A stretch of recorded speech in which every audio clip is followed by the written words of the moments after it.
Something about today just doesn't feel right. But I just can't tell what it is. Wait. What day is it today? Monday. Fucking hate Monday. I hate Monday. I hate Monday. I hate Monday. I hate Monday. I hate Monday. I hate Monday. I hate Monday. I hate Monday.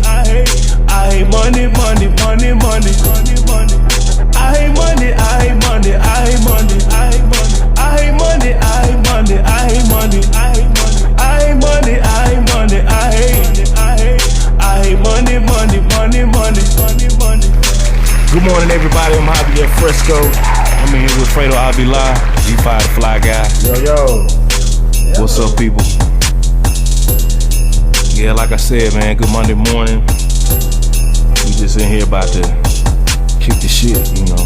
First thing, it's a little too early to be drinking, but shit, I had the most expensive fucking shot I ever had in my life. How much it hit you for? Too much. Way too much. I don't know if I'm cheap or not, but $16 for that shit wasn't worth it. Yeah, I think mine was about 13, 15. Either way, you know. I was gonna get a shot of tequila, man.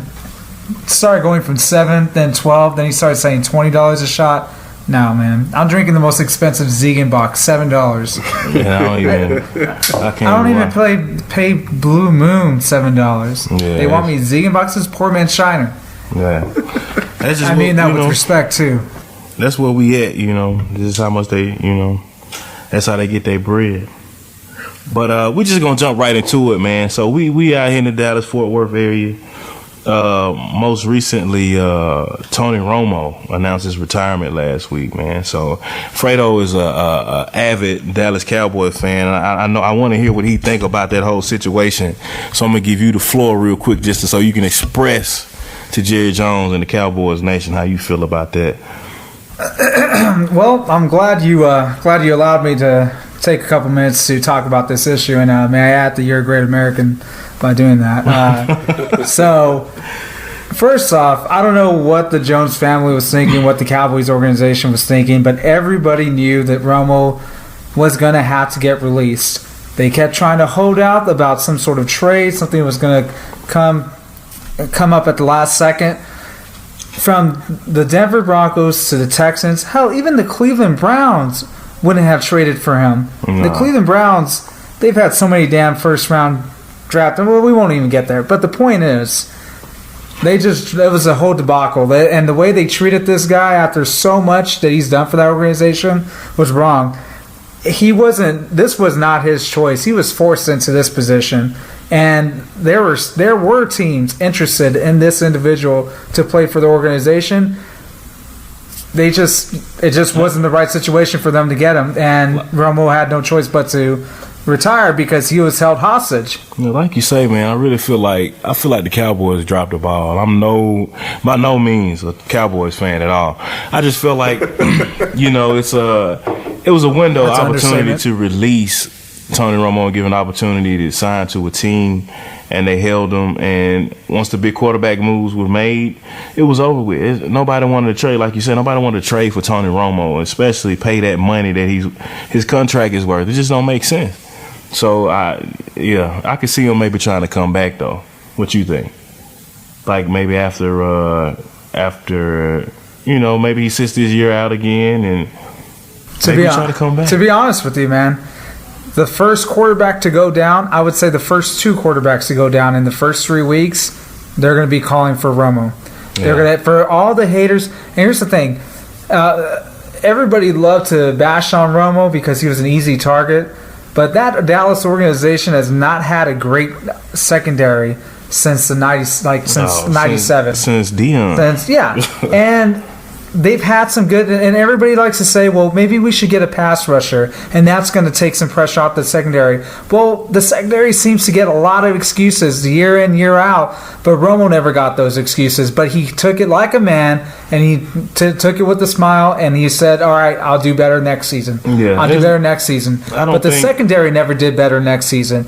How as a quarterback, can you sustain a lead when their secondary can't even, protect it? I don't think by any means Tony Romo's a bad quarterback. You know, it's just you just put in shitty situations. I mean, that's just what it is. It's a question of man. his health at this point, though. Like, can he even last? You know, an NFL season, you know, with the injuries he's dealt with. Oh, and most definitely, I definitely, that's a valid point. I will say this, though. Beginning of his career, a lot of the praise that would come with like, oh man, he's Houdini. Man, the stuff that he can do on the scramble, make stuff happen, make plays, and, you know, make the big play. What does that tell you, though? It tells you two things. It tells you that, yes, he could scramble, he had the mobility to do so, but that he was not being protected. Every time they snapped the ball, that guy was running for his life. Yeah. And so it wasn't until the very end that Jones, you know, kind of started getting his head out of his ass and started drafting better offensive linemen. And I think we've seen a couple quarterbacks deal with that, and Tony Romo, I feel like, got the worst of that. We've seen it with Michael Vick in Philadelphia. Cam Newton has been going through spurts of it. Getting, you know, manhandled more than the quarterback really should, and it really shows you the toll it takes on the quarterback's career.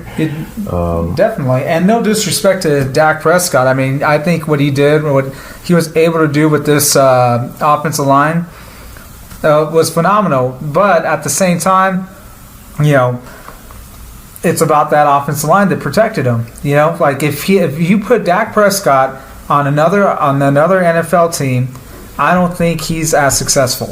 Whoa. I don't think. Yeah, it's first of all, Fredo, I'm gonna say this because I'm from Mississippi. I don't know shit about football, but whatever Dax do, he right. Well, here's the thing. I'm not saying he's not gonna. He won't win games. I'm just saying that it wouldn't be a 13-3 record because look at, not only did he have a good offensive line, he had a lot of weapons. He also had a lot of weapons, and Ezekiel Elliott that had a phenomenal year, and his receivers. Now it was just a perfect storm for him. I'm not saying he's not a good player. That's not. I don't want people to, you know, misinterpret what I'm trying to say. I'm saying I'll give him credit where credit's due, but he came into a sweet situation, and if Romo had that when at his beginning of his career. Same results. Similar results. And it's no disrespect to him. He just got, I mean, he got pretty lucky with the team he was able to land on. He did, but you know, I kind of felt like when the Cowboys drafted Dak, I knew it was going to be an interesting situation. I didn't have any idea that Tony Romo was going to go down at the beginning of the season, but I knew if Dak had opportunity to play, he would probably win the job. I just felt like he was a better quarterback overall. That's definitely the future. I'll give you that. When I saw him play in the Miami Dolphins preseason game. And this was before Romo got injured and everything. And after that game, I was walking out to see him saying, I'm a believer. Because in the beginning of the season, this season, and I would even say last season, I would always say Cowboys need to start looking for a future quarterback. Right. And I'm not going to sit here and say, hey, I knew Dak Prescott was going to be what he is. But I knew there was something special with that guy because I saw it for myself. Right. I sure as hell didn't think that the season was going to play out the way it did, though. Yeah, I saw it, man, at Mississippi State. I watched him the last 2 years he played at Mississippi State, man. I knew the kid had something special. But, I mean, hopefully Romo can, excel in this new job. And if he decides to come back, hope he's healthy enough to make an impact on somebody's team. You know, I really don't feel like we've seen the last of him in the uniform. I think the guy wants to play football, man, honestly. Hey, well, whatever happens with that guy, hey, hats off to him. Yeah, no doubt. He deserves a break, and hopefully this is a well rest needed. So, yeah. I had to commend you though, Fredo. There's one thing I do know about Cowboys fans. Like, they die hard, man. Even when they wrong, they die hard. Like, I was in the mall, bro, and I had on the exact same shoes I got on right now. The red Jordan 1s. And this dude said, hey, you, with the fucking Redskin shoes on. Get the fuck out of my mall. And I looked around, I'm like, who the fuck you talking to? He's like, you with the fucking Redskin shoes on. I said, man, these Jordan 1s. I don't know what you talking about. He said, no, I'm just playing, man. We just serious about the Cowboys thing right here. Man. And it is what it is. It's the culture, though, man. Yeah, that's the culture. It's some of the best fans in the league, no doubt. All right, moving right along. So, it's been a lot of talk. It's been an uproar about this Pepsi commercial that dropped last week. Did you guys get a chance to see it? Yes. Yeah. Yes. So this is the thing. I only saw like bits and pieces of it. Were there any oversized protesters? I just want to know. Apparently, that's not a thing, or saw just hipster-looking guys, or. Do you guys think it was tone deaf? Like, how do you feel about it? What was your take on it? Honestly, that was. It's like that time was bad for that shit, man. Yeah. It's like with all going on right now. Here's the thing. Imagine that same commercial during the civil rights movement. Yeah. You have somebody portraying Dr. Martin Luther King and him giving a cop of Pepsi in South Alabama, and everything's all right, and people start voting just fine. I think that's exactly. It's a touchy subject right now with police brutality and and the Black Lives Matter movement, and I just think that there's some things that you just can't touch, like especially you can't make light of, and I think that's what Pepsi was trying to do. Like, hey, by drinking Pepsi, people will love each other, right? And a cop suddenly loves, and especially it being a Kardashian, exactly. It's like, man.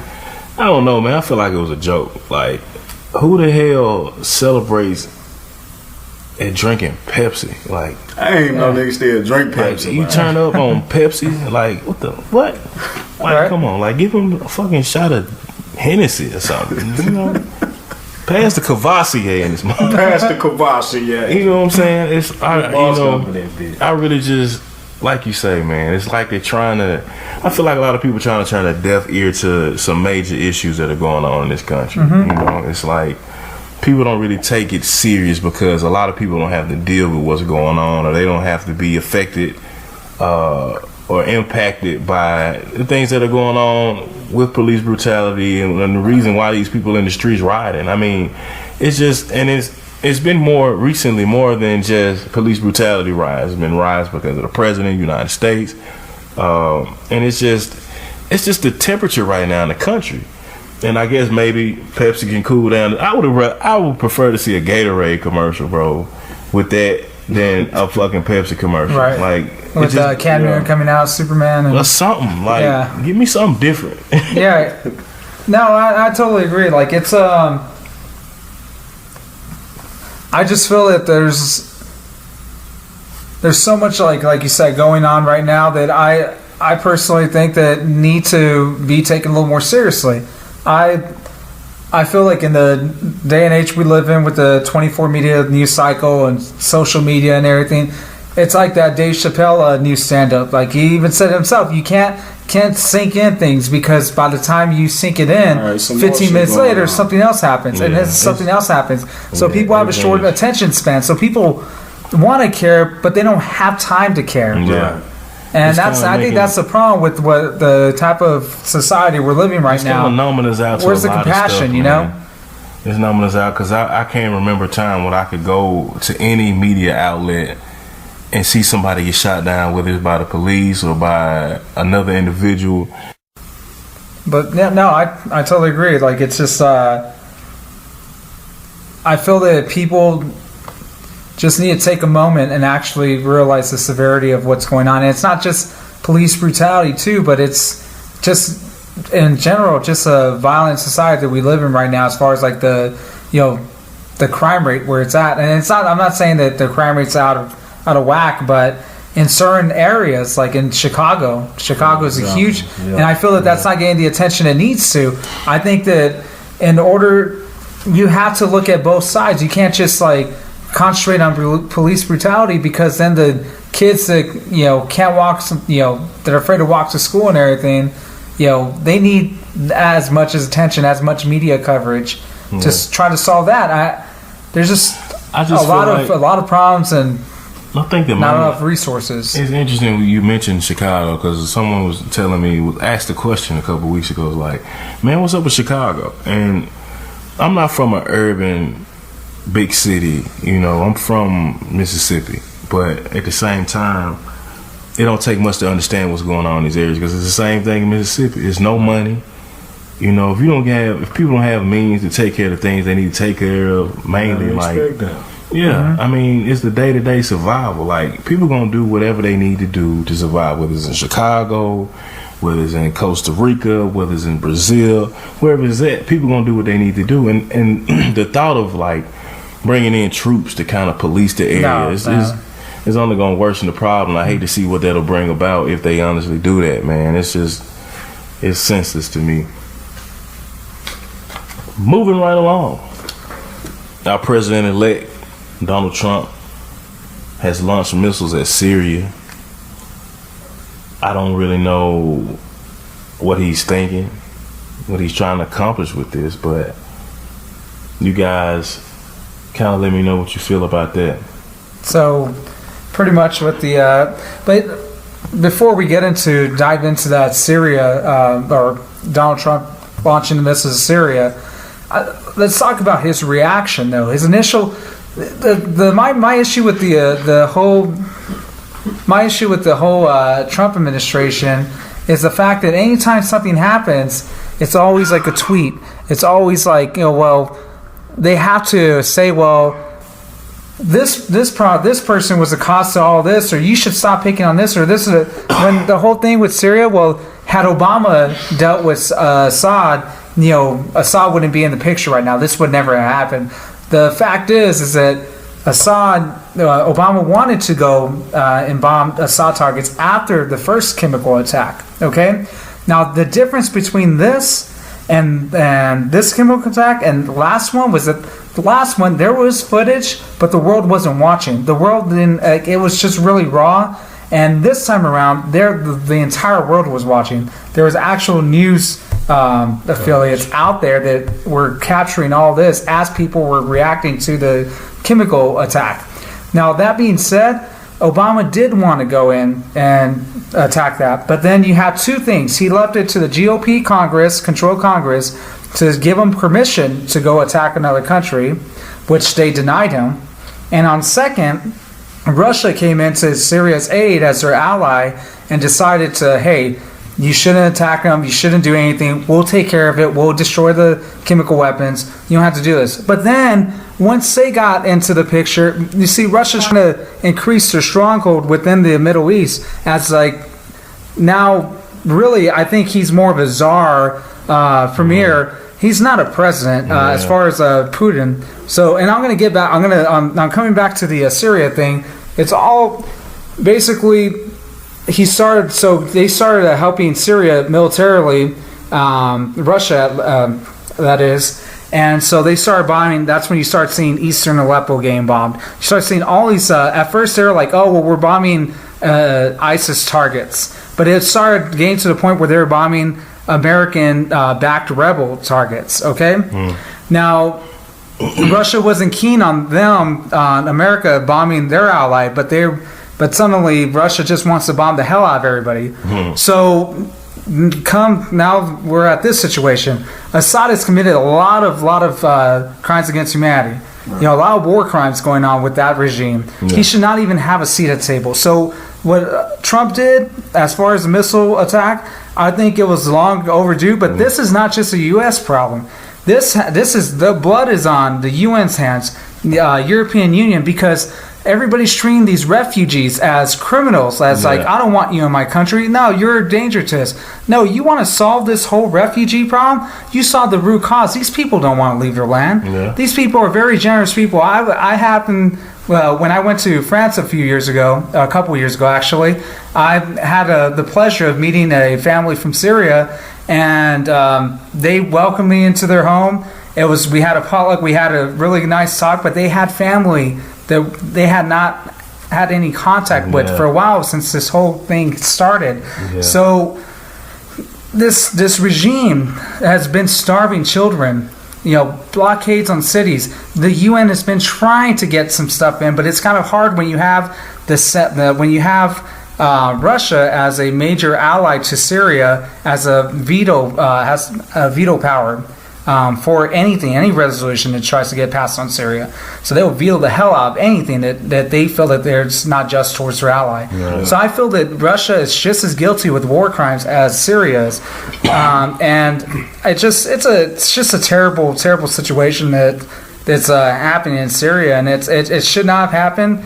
And I mean, but this is Syria is, it's just, I feel like our involvement is a little too late, because how many more kids got to die in order for this to actually be addressed? I guess my only question is, do you think this is the make of the next World War? Like this World War III, or are we heading to another major conflict where we got, troops heading out somewhere to fight again after we just try to pull everybody back home?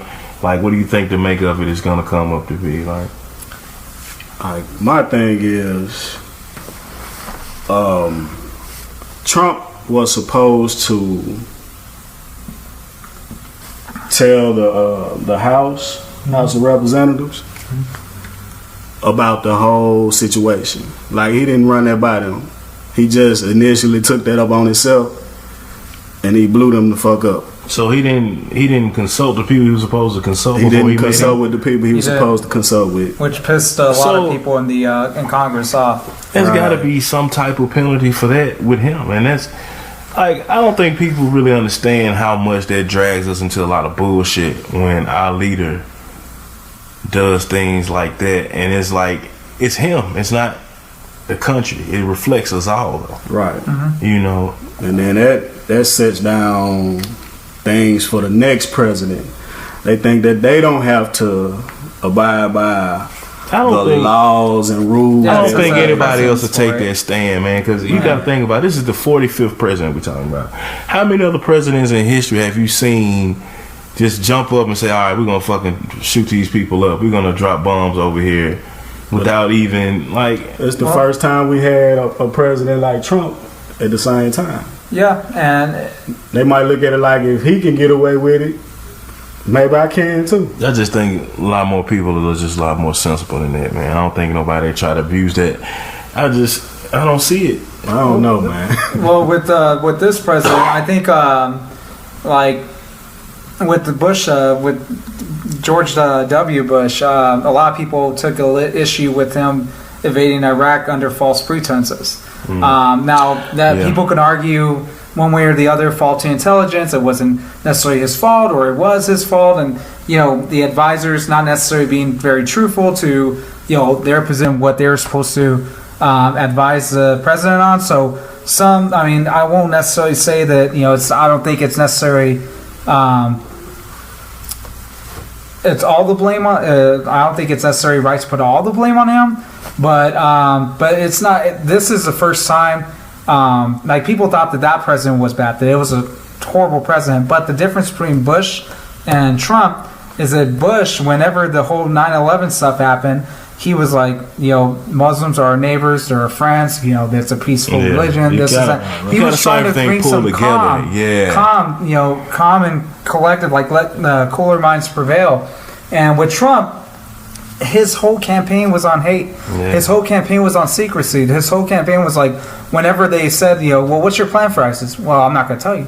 Because then he doesn't want to show his whole cards, but he doesn't realize that that's not how it works. If he truly did have a plan for something like that, it makes sense not to expose that plan. But I think that's one of the things the United States do a lot. We let people know about all of our firepower, like all the weapons we have, and all the strategies. That's smart, but at the same time, I just felt like that was a rebuttal in terms of I don't even have an answer for that right now. Well, I think going off his point is that the fact that he has to at least give the Congress a heads up as to, okay, so this is what he doesn't have to necessarily tell the entire American public, right. If he doesn't necessarily want to until a later date when everything's all said and done. But he has an obligation as the commander-in-chief to let Congress know that, hey, this is what's going on. I may put our men and women in uniform in harm's way, so I want you to know, like, this is why I'm doing such acts. He doesn't want to do that, and that's very dangerous with Trump. That he's very a lot of people are like, oh, I love how he's off the cuff all the time. I love how he does this, or I love how he does that. I love how he talks about his dick during the presidential debate. Man. You know, it's so freaking ridiculous, and I just feel that, you know, he's gonna lead us into a very dangerous path. Like, yes, as much as I agree that Syria, that what they did to their people was very horrendous, and if you've seen the videos, and if you haven't checked them out, check them out. Just Google anything on Syria chemical attacks, and I guarantee you, it will tug on your heart, because you'll see a lot of kids just trying to gasp for air and people crying over their families being gassed. And there's this one individual who's lost not only his twins, but basically his entire family through this, and he's the only one that pretty much survived. And it's one of those things where it should not have happened. And yes, some retaliation should be in order, but I don't think we should be the only ones taking this up. Yeah, no doubt. Because this is something the world needs to deal with, and the world has to say, hey, this is unacceptable, and we need to be better than this. And I feel, the way Trump's going about it, though, it's not better not than right. the situation at all. It's not a good situation. It's really, and I agree. Like, I think it might lead to something where it doesn't have to go. Yeah, and that's the biggest fear, man. It's just something bad becoming worse, for a lot more parties that weren't even involved at first, Straight up. So we're going to take a little lighter note now. I love light notes. We got some stuff going on, man, Not to get off subject, I wish we was at Black Beach, man. Yeah. That'll be my fucking theme song if we was at Black Beach. Be humble? Humble? Yes. I would play it, like if I had a convertible, I'd let the top back and I turn my radio up so loud, because it's so much, just from what I've been seeing on Instagram and Snapchat, there's so much going on, and these women getting beside themselves, man. It ain't even worth all that. Like what y'all out here doing to yourself for some attention, like Kendrick said, man. Sit down and be on. Hey, I like what he talking about, just being natural. Like a lot of this ain't even real out here no more, man. That's the thing that get me. Like, there's so much faux, so much faux stuff, faux ass, faux hair, faux breasts. I'm just like, dang, bro. Like it's not even appealing to a certain degree, You fuck around and throw a bucket of water on one of these females, they'll turn to one of these gremlins out here, man. Man, I'm telling you, I can't deal, bro. I've been rocking Future, bro. I've been listening to Ross. I've been listening to I was rocking Migos when they dropped their album. Yeah. But a lot of people try to put me on new stuff, but I like to stay in a creative space. So I don't really, I listen to what I listen to. I don't really try to go digging, Yeah, you gotta really hit me. I'm still on my 90s vibe, my 90s R&B vibe, my late 80s R&B, hip hop. That's my period, man. Around there, I'm a millennial, but early millennial. Yeah. I know what I grew up on, what my daddy had me listen to, like Commodores, Ready James. for the World, Rick James. Like, that's my era, man. I can put that music on and I'm in my own space. Until I've been going back listening to. I'm going back listening to some damn James Brown, bro. Some James Brown. I've definitely been on James Brown kick, man. It's like, it's so empowering, bro. Like, the stuff he was talking about back then, it's like the same shit is happening now. And we got to still take the same type mindset he was trying to invoke on everybody back then. It's like, I just feel like he was ahead of his time with all the beats and everything that he was doing. It's just timeless music. You you put it on, you can't help but feel something, The folk don't die. That's definitely true. I like I like what Bruno Mars has been doing. That's another dope album too. He been trying to. I don't want to say reincarnate James Brown, but he been bringing that feel of music back to music. It's definitely different from a lot of stuff that's out there, and that's what I love about Bruno Mars is the fact that it's just the way he brings in the live instruments, the live horn section, everything. You know, This it's just band is so dope, bro. yeah. Like, It's just it's tight. You know, it's just they know each other. They know. They got You know, the chemistry. when to come in, when not to. Also, I just feel that it's just a good sound. You know. Yeah, it's hard to compare with anything that's coming out right now. Yeah. You hear the new Drake album when it came out? Yeah, I heard a little bit of it. Yeah, I've been hearing a lot of. Maybe I don't know if I'm listening to it enough for it to grow on me, because I've been like on a whole nother wave. Well, you know how I am, bro. I'm a East Coast, Beast Coast type of guy. So I listen for like wordplay and lyrics and hyperboles and similes and personification and all that. All right, now you're using too many big words. I'm taking that as signs of respect, so you best watch your mouth right now. No, I've listened to a little bit of it. It's just not. I'm not going to say it's bad because it's not. It's just. It's different, man. It's different. It's just not. A lot of people kind of hung up with the fact that he's introducing a lot of artists from England. And, you know, he's under a record label. That's dope, though. I don't really care for it. I'll put it like this. Like, we talk about East Coast, right? I don't feel like the way they deliver or the words they use is G. You know what I'm saying? Yeah. Like, it takes something that could be dope, something that could be hard, and it softens it when they use certain things. Like, and I understand it may be the way they talk, and that's, you know, that's the dialect over there, but it's just not. I don't know, man. I don't really.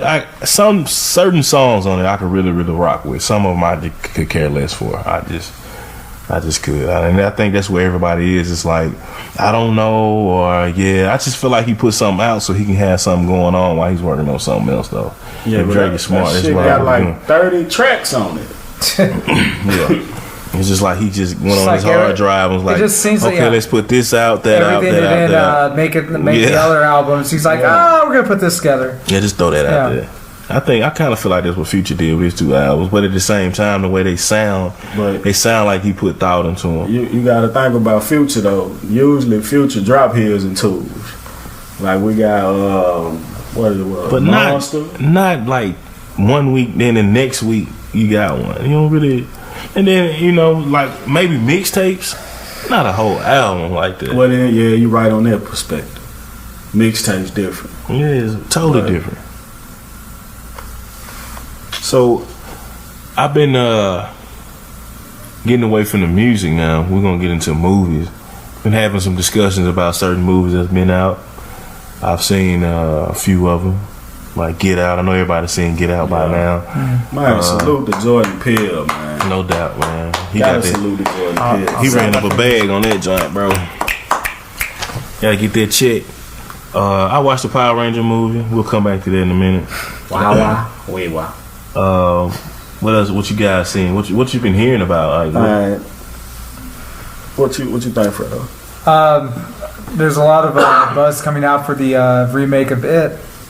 really? It's gonna come out later this year, and I don't know. This movie has been they've been trying to do this since like early 2000s. So I'm just too old to be scared, bro, to sleep Yeah. at night. I'm just tired of seeing scary movies, yeah, bro. this is why you don't like clowns. I don't like clowns either. So it's just all good. I mean, if I see a clown, I punch him in his face. Yeah. Like, you know, that's just how I feel. Hit Yeah. him in the nose. It's not something that like I'm scared of clowns. I'm just weirded out by Yeah, shit. Like, you know, just the like fuck just back. get back. You know, like for real, you play too much. me personally, I just had a lot of older brothers who torment the hell out of me with clowns because of it. Yeah. So, Yeah, you know, Shit, not shit trying to more, make this a therapy session or anything, but yeah. Shit I more still on feel the psychological psychological level scare me, man. Like Yeah. shit that can really happen. yeah, That could possibly happen versus like Freddy Krueger or Michael Myers. That shit don't scare kind of me. like a random killing, like like I would say, like, and this is obviously not a new movie, but like that one movie, what was that, The Strangers, where they just we those had the guys mask just on and the randomly blood. show up. Yeah. See, that shit I'm can like, happen. man, I wouldn't mind having some like land, you know, just to myself and everything.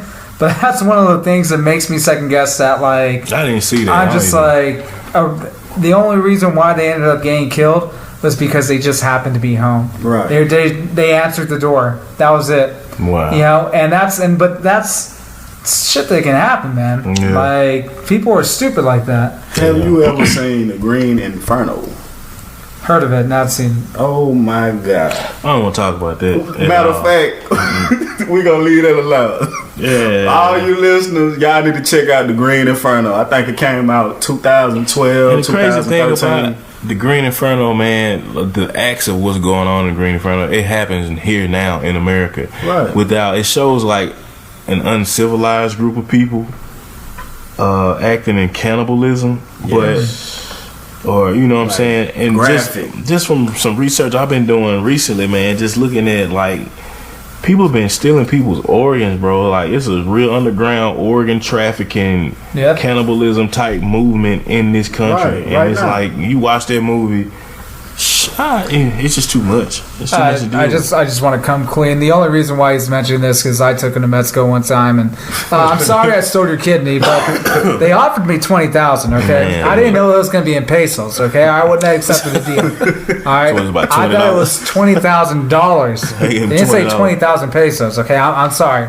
That's why I got that money converter app on my phone. Yeah, you can't follow. You can't get put behind with it. So I just want to apologize to you. I'll tell you one movie I've been waiting on. I feel like they've been holding it back. I feel like it had a release date, an earlier release date. Tupac. Yes, bro. Like, when is All Eyes on Me coming out? I want to be there to see it, but at the same time, it's one of those movies like Straight Outta Compton. I was scared to go see it because, you know, movie theaters get shot up, and what better time to come get a whole bunch of motherfuckers and shoot them up is when they come see certain movies, you know? Because you know the theater gonna be packed out. Every time. And no matter where you at, you're going to have black people, white people, Chinese people. Everybody was affected by that time period. Everybody was affected by that particular artist. So everybody going to want to come and relive that time, you know. And I saw it in Straight Outta Compton. I saw a dude, he had to be like 78 years old, bro. Straight Outta Compton. He was walking up and down the steps. I'm watching him the whole time. I couldn't even enjoy the movie for the first 30 minutes because he studied moving around. I'm like, what you doing? Have a seat, you know. But the movie, you know, when I finally got to watch it, it was like, okay, it's a good movie, but you got to be careful. So now I would say, now this is obviously, since we're on the topic of Tupac and this movie and everything, this little mesh of music and movie.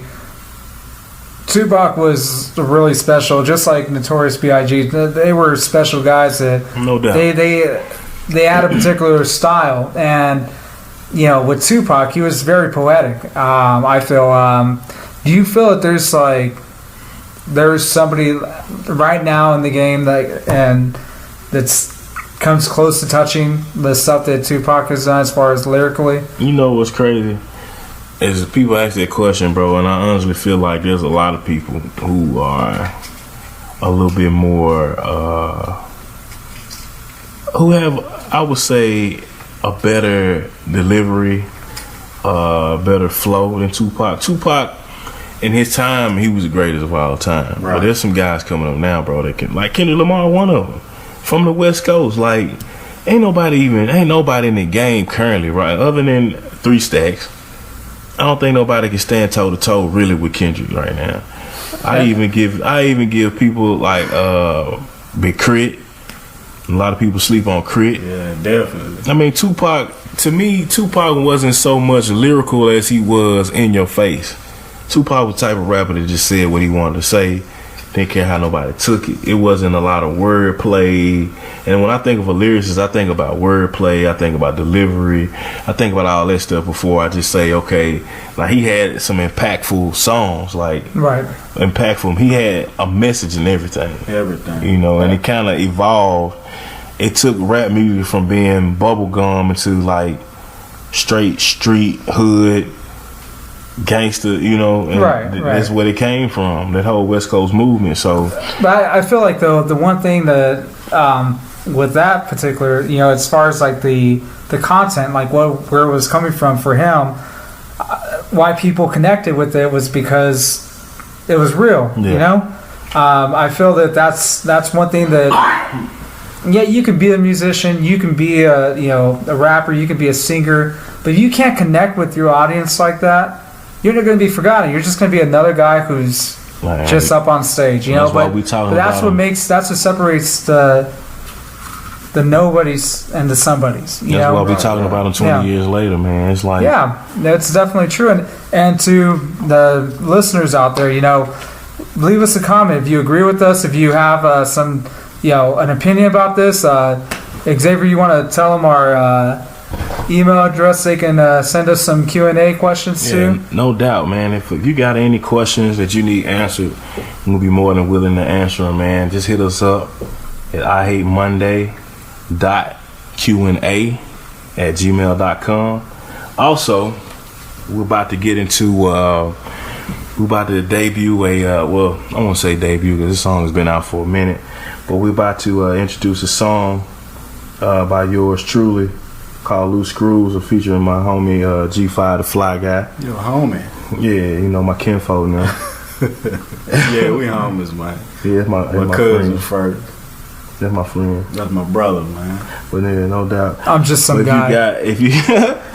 Actually, Fredo, if you pay attention closely to the Loose Screws video, you'll see. I'm bullshitting. I'm somewhere there. You just gotta spot me.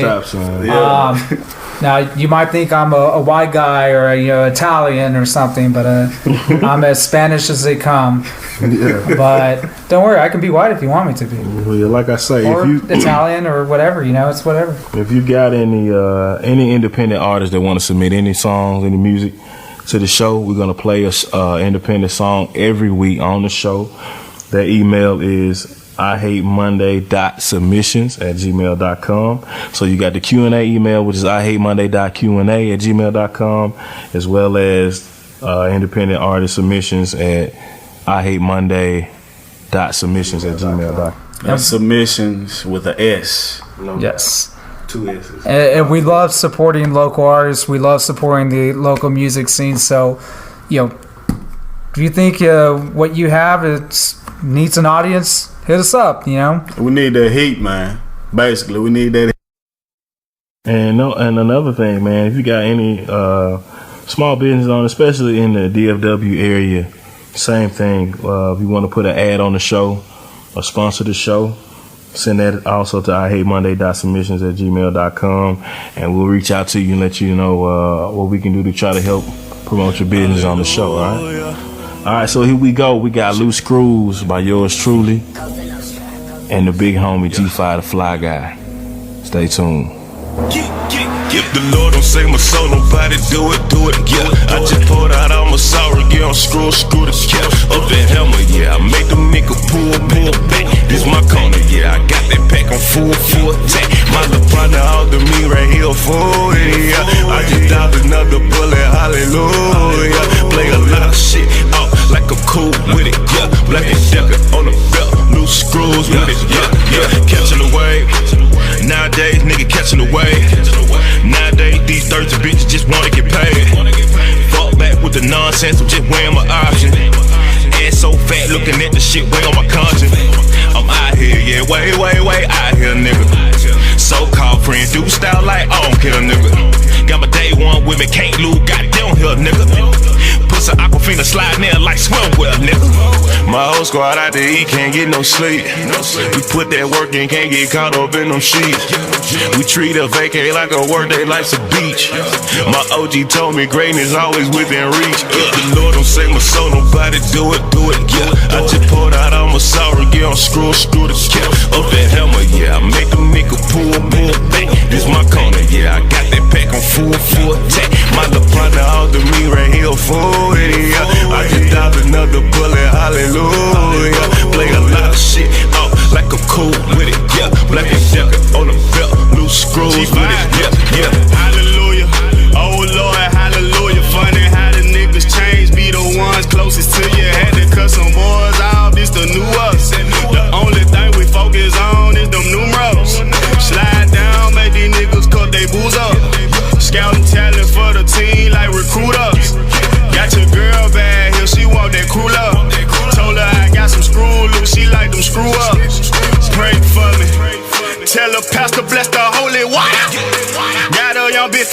she got me. Crazy part about it, I'm somebody hot. If we had that understanding, we could stand up. If the Lord don't save my soul, nobody do it, yeah. I just poured out all my sorrow, yeah, I'm screw the cap. Up that hammer, yeah, I make them nigga pull back. This my corner, yeah, I got that pack on full attack. My little partner out to me right here, full, yeah. I just dialed another bullet, hallelujah. Play a lot of shit out like I'm cool with it. All right, everybody, that's all the time we got for today. We appreciate y'all coming through and listening. Stay tuned. We're going to be out every Monday morning, 7 o'clock a.m. Central Standard Time. I'm your boy, Javier Fresco. Yo, it's your boy G5, the Fly Guy. And Fredo Avila. Peace out. Peace. Y'all be safe. Be safe. I just want to give a little special shout out to our camera guy here. He's done a fantastic job, and his name is Mr. Quad C, Colin Calm Cool Collective in the house. So, man, appreciate that, big dog. You did more than enough. see you next week.